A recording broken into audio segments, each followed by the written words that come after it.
what I found in this, that while these are the objects, this is not the artwork. The artwork is when all people gather around and I meet every character that these dogs represent, and that they're talking, and it's a cathartic, it's a happening. Good evening. I'm Krista Strider, Deputy Director and Senior Curator here at the National Museum of the United States Air Force. On behalf of our Director, Mr. David Tillotson, it is my extreme pleasure to welcome you here tonight.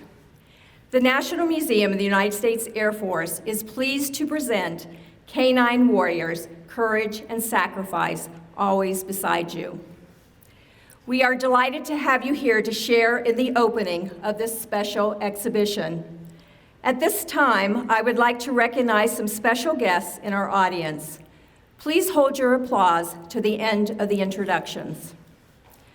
From Wright-Patterson Air Force Base, please welcome Colonel Thomas Sherman, Commander, 88th Air Base Wing. Colonel Michael Phillips, Vice Commander, 88th Air Base Wing. Colonel Paul Berger, Commander, Mission Support Group, 88th Air Base Wing. Major Julie Rollison, Commander, Security Forces Squadron, 88th Air Base Wing. And Chief Master Sergeant Stanley Cadell, Command Chief, Air Force Materiel Command. From Lackland Air Force Base, Texas, please welcome Tech Sergeant Latham Cresswell and Corporal Brianna George. From the National Museum of the United States Air Force, Mr. David Tillotson, Director. Mr. Michael Imhoff, Executive Director, Air Force Museum Foundation.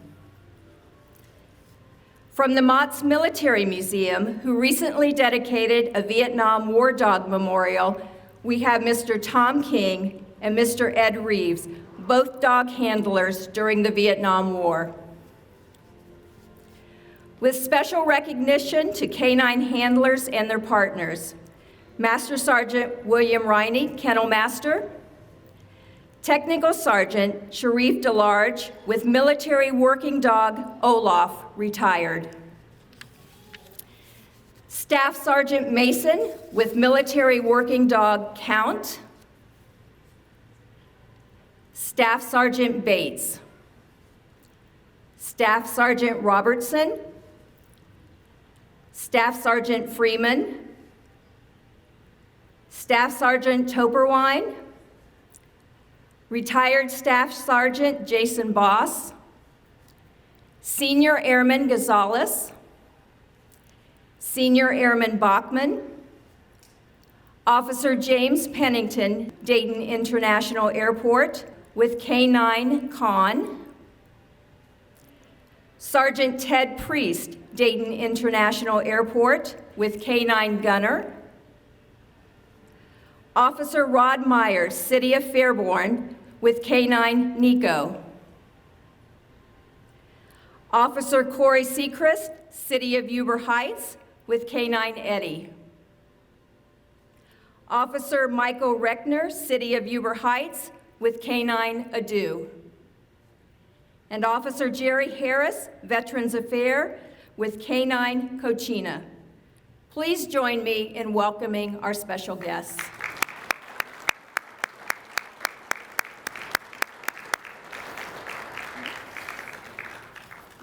Working dogs have assisted military efforts for thousands of years with a long and diverse history of service in the United States. To explain the roles of today's military working dog, please welcome Technical Sergeant Latham Cresswell from the 341st Training Squadron with the Military Working Dog Program at Lackland Air Force Base, Texas.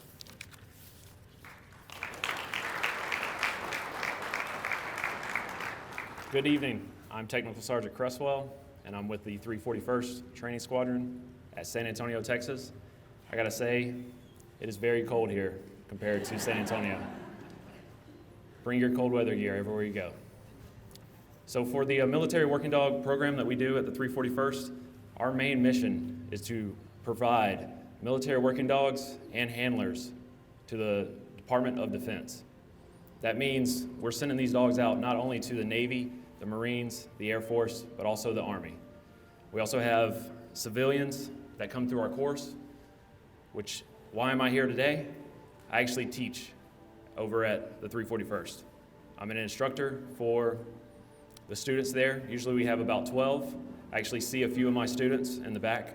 Senior Airman Gonzalez was one of my students a few months ago. For the 11 weeks that they spend with us, we're teaching them the basics as far as vet training. We're teaching them basic obedience, how to save that dog's life, how to give him CPR if he's about to die, or if he's choking, how can we get that toy out of his mouth? Then we move over to our bite work, which is usually the fun part. All the fun demos that we do, everyone enjoys to see those. That's our patrol side. Spend about 5 weeks over there. After they finish that, they move over to detection. I like to call this our bread and butter. This is what we do most of the time during the day. Whenever they're doing detection, I always try to stress attention to detail and safety with everything. Attention to detail will save your life. Thank you very much. Y'all have a wonderful night.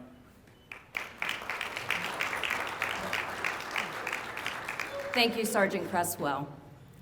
At this time, I would ask Major Rollitzen, Commander, Security Forces Squadron, 88th Air Base Wing here at Wright-Patterson, and Dayton Postmaster Andrea Dallas to the podium for a special presentation. Good evening. My name is Andrea Dallas, and I am the postmaster here of Dayton, Ohio. And we all know dogs in the post office get along very well. But the nation's military war dogs are hailed as four-legged heroes. The United States Postal Service has dedicated this stamp honoring their service. The bravery, loyalty, and service of all military working dogs, past and present, will never be forgotten. Military canines have aided U.S. soldiers in the World War I, World War II, the Vietnam War, the Korean War, and the Afghanistan and Iraq wars. The armed forces currently use approximately 2,300 dogs, providing the animals with extensive training and care. The United States Postal Service is proud and honored to be a part of today's event during Vietnam Veterans Day weekend. To my fellow veterans, as I served in the United States Army for 9 years, I salute and thank you for the sacrifices and commitment to service and dedication.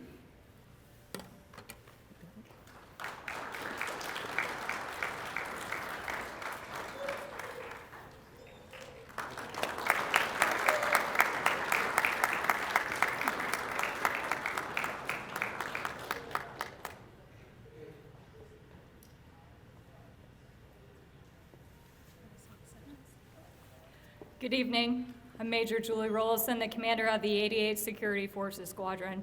I just wanted to take a brief moment to say thank you for allowing us the opportunity to represent the Canine teams serving diligently across the globe and those who have made the sacrifices of service who came before us. I'm honored to be able to receive this gift from the United States Postal Service and to witness the opening of this lovely exhibit that holds such a special place in our heart. Thank you very much.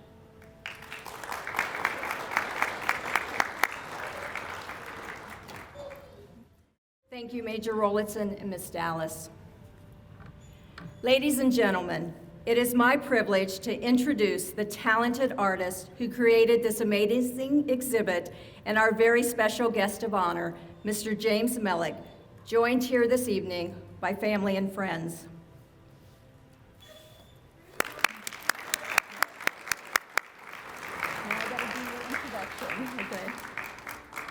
Mr. Mellick was born in 1947 and has been a wood carver since 1976.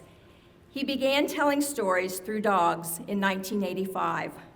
In 1973, he earned his Master of Fine Arts degree from Southern Illinois University, Edwardsville, with a major in painting, a minor in sculpture, and extensive work in printmaking. In his first teaching position at Colby Sawyer College in New Hampshire, he turned to wood carving and assemblage, which has been his medium of choice for 42 years. Mr. Mellick's wood sculptures are collected internationally. He is in many private and academic collections.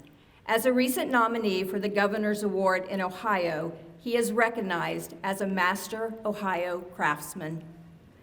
He has over 180 exhibitions to his credit. His images are in national and international publications and 3 sculptural textbooks. In 2016, James Mellick Wounded Warrior Dogs exhibit won the International Grand Prize by popular vote in Art Prize 8 in Grand Rapids, Michigan. The Wounded Warrior Dogs Project is a traveling exhibition to raise awareness and focus the attention on the sacrifices and needs of wounded veterans. The personal narrative of rehabilitated dogs reveals the human cost of life and limb through the wounds of their canine companions in battle. These sculptures are both humbling and healing, representing a special bond between the soldiers and canines. Canine war stories represent factual stories of specific military working dog teams. The true accounts of Luca, Cooper, Jajo, and Robson illustrate the real nature of combat and the authentic relationships between dogs and their handlers. Ladies and gentlemen, it is my honor to introduce Mr. James Mellick.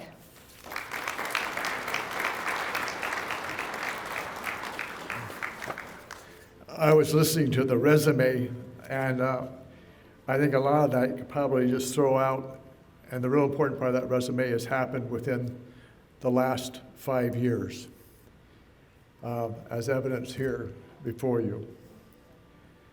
Thank you, Deputy Director Strider. I am honored to be exhibiting the Wounded Warrior Dogs and Canine War Stories at the National Museum of the United States Air Force. I thank you and Director Tillison as well as the Air Force Museum Foundation for making this dream become a reality. 10 years ago, I was clutching a pillow to my chest and walking the aisles of Walmart after open heart surgery and a quadruple bypass.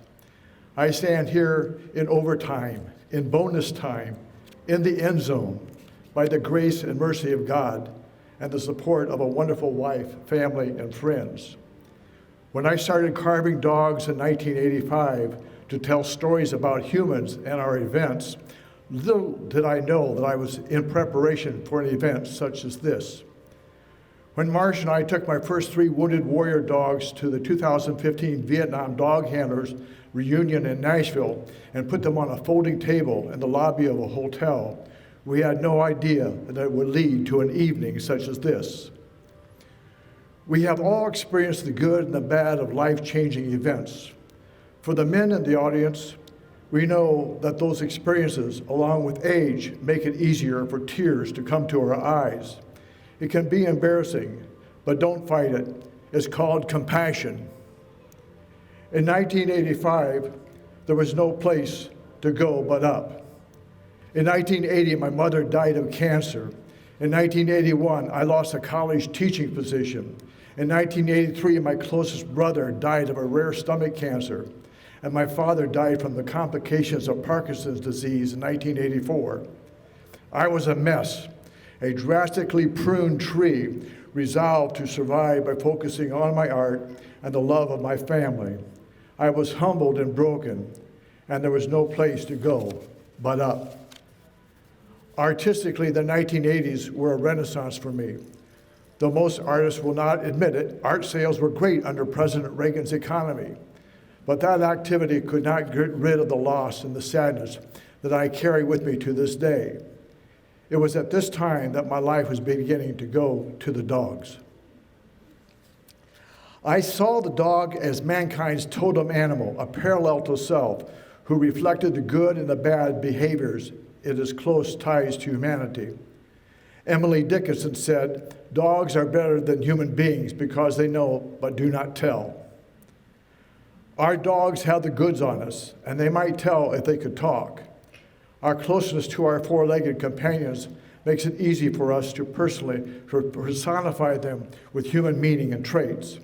When I make statements about the human condition through the canine allegory, I am urging the dogs to talk, and tell us things about ourselves that we have forgotten or want to avoid or to ignore. When you first come home from the hospital, there is pain, but there's also a great sense of vulnerability when you are out on your own. You are clutching a pillow to your chest and sleeping in a recliner in the living room because you can't lay flat. You become anxious and face the demons of doubt and fear when night comes because you are still not sure that you will awake in the morning. I took great solace and comfort during the first night at home, hearing the tags jingle and the snoring of the dogs laying on the couch next to me. They were my guardian angels and comfort in the time of stress. As an artist, I react emotionally to visual stimuli like photos and documentary footage. Then I respond with logic.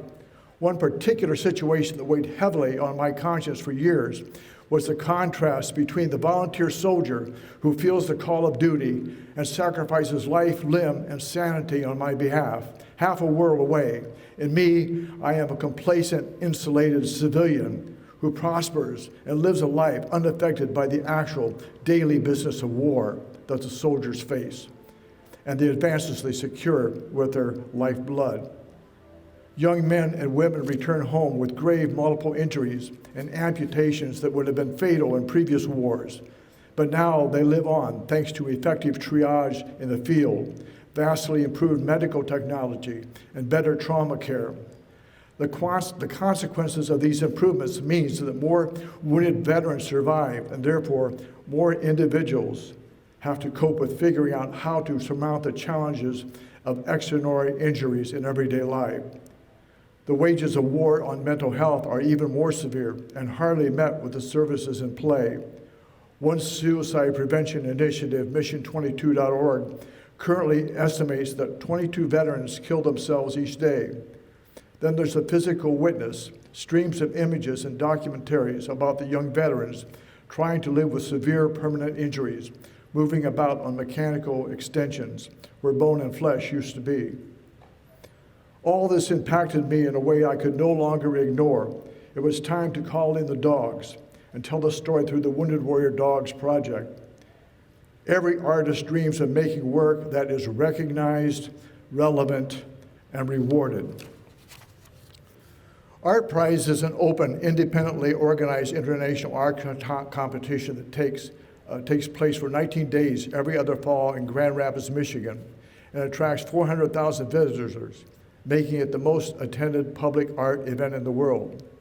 When I took the dogs in 2016, I went as a mission and had no expectations of winning a prize. More than 1,000 viewers from around the world would pass through the display every day. I did not understand the potential of the exhibit, nor was it completed until the time that I stood with the dogs for 19 days. More than a series of sculptures, the project turned into a happening of catharsis and artwork in real time. The event was the artwork, as I met every character, quote unquote, symbolized by the dogs several times over. Most memorable was a Delta flight attendant who introduced herself to me to say that she brought the bodies home. On occasion, God will put a jewel in our crown while we are still living. My life changed forever at the age of 70, living on bonus time, when the Wounded Warrior Dogs were awarded the largest art prize in the world by the vote of the people. That populist vote by thousands of people was more validating than any other award that could be given by 3 anointed jurors from the professional art culture. That means less and less to me today. I had intended that the first 7 dogs and the flag-draped box to be allegories for the honor and the sacrifice for their human companions in battle. I immediately realized many viewers took the display to be about the service and the sacrifice of the military working dog. I began to accept that as an interpretation to the benefit of both the wounded veterans and the military working dog, Canine, and the first responders community. In subsequent exhibitions, veterans came forward with their stories about Canine teams and the military working dogs they served with. Through social media, I was exposed to a vast military working dog community that made many new friends. The Wounded Warrior Dogs page has now over 2,600 followers who share their projects and stories. Now a transition began to take place where the dogs are shifting from the comfort zone of allegory and the general symbolism to the more risky, specific stories of heroism and sacrifice. To tell the canine war stories would involve injecting myself into the hurt and loss of parents, spouses, and children, along with the special burden of achieving a specific dog's likeness in a hard, unforgiving material such as wood. An added burden was that of historical accuracy, right down to the registration number of the military working dog, which I have gotten wrong. Throughout the 5-month summer exhibition at the National Museum of the Marine Corps, I had Patrick Tucko's Jajo listed as R260. Toward the end of the exhibition, Patrick's wife Aubrey tells me that the Jajo's number is wrong on all of the signage and in the book. His number is R620. When I showed her the message where she wrote R260, she wrote back to say, "Did I mention that I'm dyslexic?" Jaja was the first of the canine war stories, brought to me by a veteran forward operating base doctor who triaged both Patrick and Jajo in the field hospital. The Colorado Dogs Project flew Patrick and Aubrey to Quantico to see the replica of Jajo in the USMC Museum. Marsh and I drove out to meet them for the first time. It was very emotional as Jajo had to be put down a month earlier. The picture of Patrick lying on the floor with Jajo as he passed reached over 106,000 viewers and had 400 shares. Isn't it interesting how we judge success by the Facebook shares and posts today? That's too bad. Aubrey told me that the sculpture has done much for Patrick's healing from the traumatic brain injury and PTSD. Before this, he did not want people to know that he had a Purple Heart. As told in Maria Gadavija's book, Top Dog, the friendship of Cooper K154 and Luca K458 ran up the leash to their handlers, Army handler Corey D. Wines and Marine handler Chris Willingham, while they were in Iraq. I was moved to tears. Corey and Cooper were the first canine team targeted and killed in the global war on terror. Corey's father, Kevin, may not know that I created this piece in great empathy for his loss of a son and grandchildren that he will never know. While Luca was a top dog and celebrated hero, the lesser story of Cooper, AKA Koopalupa, was a driving story. Before I get to the final story, I wish to explain the motivation for this latest series. I've come to believe that there is no stronger bond between the dog handler and the dog than that created by the pure, focused will to survive in battle. Over the years that I learned about the experiences of military dog handlers and their companions, I would be reminded repeatedly how this closest of bonds meant that both human and dog, despite their best efforts, would often suffer exactly the same fate. If one triggered an IED, the other bore the impact. If one entered a firefight, both took the bullet shrapnel. If one was ambushed, both suffered the psychological trauma of flight, fear, or fight. How close would you be to your dog if the only reason you could sleep at night was because his eyes and ears were always vigilant? How close would you be to the dog you held in your arms as shells exploded around you? How close would you be to your dog when you huddled together under a tarp all night in a monsoon or during a howling sandstorm? In the canine war stories, there is no separating the handler and the dog. They become soulmates. More often now, as our memorial video reveals, when the handler is killed in action, the dog survives.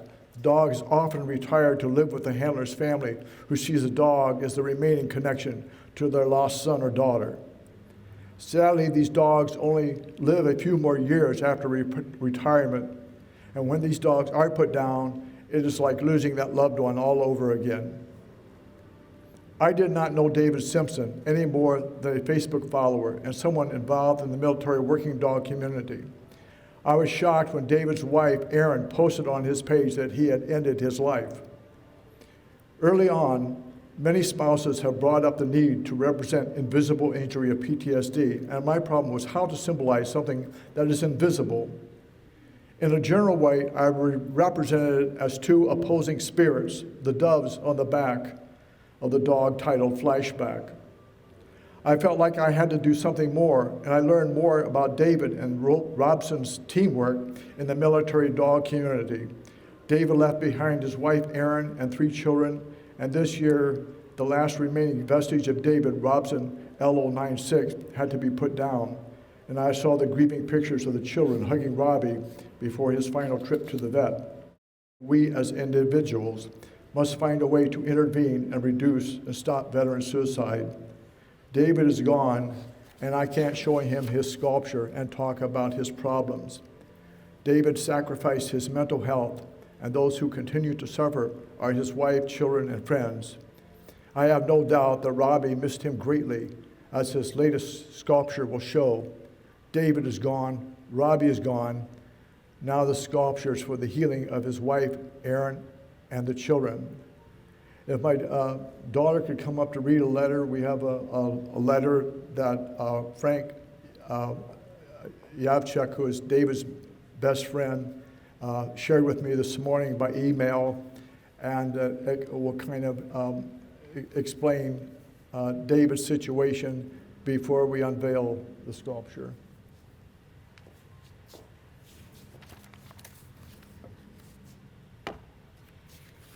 I'm having her read it because I wasn't sure I could get through it. In 2009, I was bitten by a tick and contracted Lyme disease while active duty.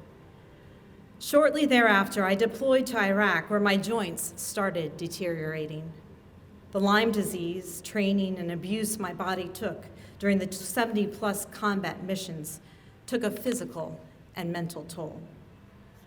Robson and my role as an explosive detective dog team meant we were always in front and the most vulnerable. Over the course of the missions, we ensured the squad was safe, and we were almost shot on one occasion. Robson located a weapons cache and several IED components during our deployment. On an almost daily basis, especially towards the end, we received rocket and mortar attacks on base. I helped at the animal hospital during my down days, unloading injured service members from medical helicopters and carrying the litters to the trauma rooms. The stress level was constantly high, and everything compiled was difficult to handle. I have suffered from chronic pain and fatigue since 2009 and had PTSD upon return from deployment. To break it down, my pain is located in most of my joints, with the most severe in the neck, back, knees, and hips. I have conquered most of my PTSD symptoms with therapy, medications, and the comfort of having Robson by my side. I had severe nightmares and anxiety for a long time, and I am still a shell of my former self. At times, loud noises still frighten me to the core. Robson, I believe, suffers from PTSD as well, and is still trying to adjust to it this day. Without me by his side, he is extremely anxious. Loud sounds such as gunfire had little effects on him prior to deployment. This was something we trained for, and he was one of the most calm dogs we had in the kennels during that training. After we returned, though, loud noises frightened him, and he was much more dependent on me. We have been a team for a long time, and we both need each other to get through the days.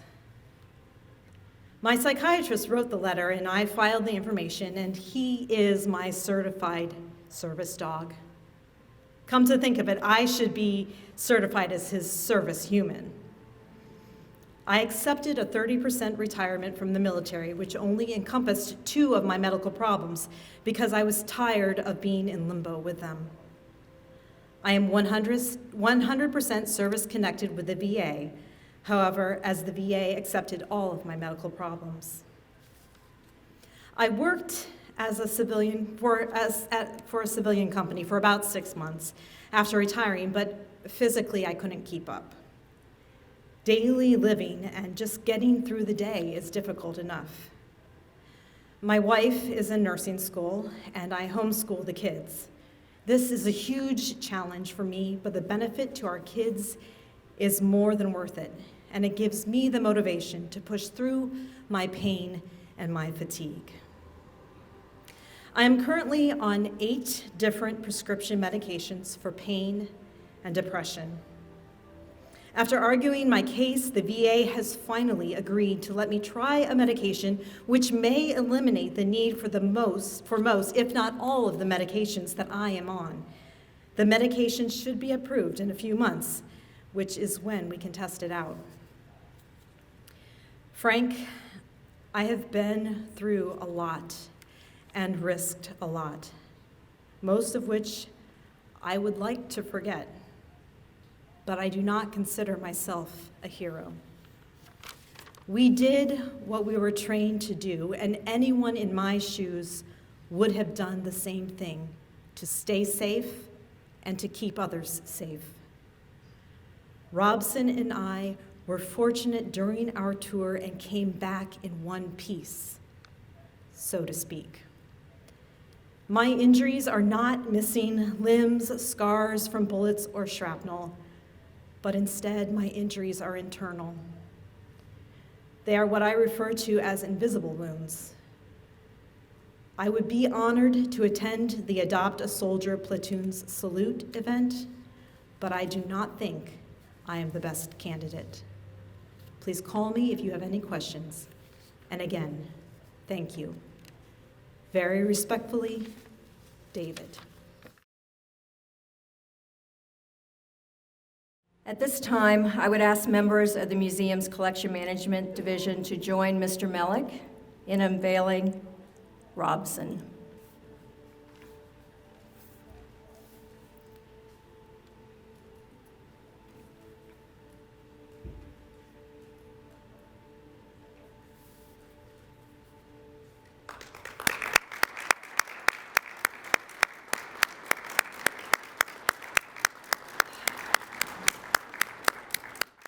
It's a gorgeous tribute.